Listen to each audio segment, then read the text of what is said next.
Everyday racism, what should we do? Racism is a business. For centuries, it has underpinned global economic exploitation. And like any successful business idea, it needs great marketing, PR, and advertising to ensure lasting success. And that marketing affects everyone. Let me give you an example. I remember a few years ago, after having just finished a tour, I was paying in some cash at the bank. We'd done quite well on merchandising.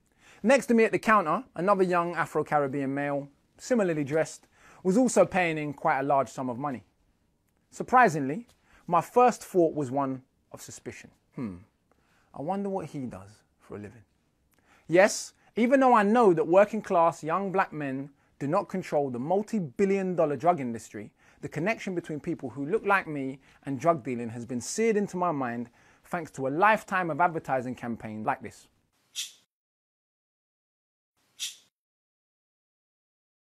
These images feed a culture of racial assumptions that produce microaggressions that I'm going to call everyday racism. Now, in the context of global injustice, these might seem trivial, but in fact, these daily hostilities lay the ground for much larger systemic violence. Everyday racism is the normalized experiences that we encounter daily based on our difference from the white norm. Take being stopped and searched by the police at age 12, what would be the first of many times, people shouting nigger or coon from car windows on trips to Romford during my time playing for West Ham as a schoolboy, regularly being asked if I have drugs to sell or to pay up front for black cabs, or being sarcastically asked by a tutor when I attended the Royal Institution Mathematics masterclasses how many of the tribe I was bringing to the family celebration day. I could go on. I've left out the hard stuff. Constantly feeling like a suspect leads to the kind of shame that pathetically makes me take the bass out of my voice or attempt to make myself smaller when I'm in a lift alone with a white woman. In the world of a white and Jesus and Hollywood's white savior motif, the idea that white is right has taken root globally to the degree where skin bleaching has become a multi-billion-dollar industry.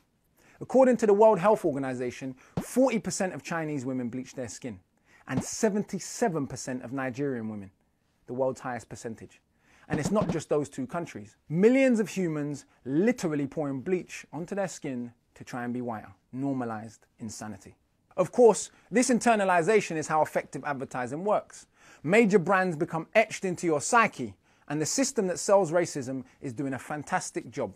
For example, I've visited countless schools and again and again and again seen children of African origin get embarrassed when saying their own foreign-sounding names, even at schools with predominantly black and Asian pupils.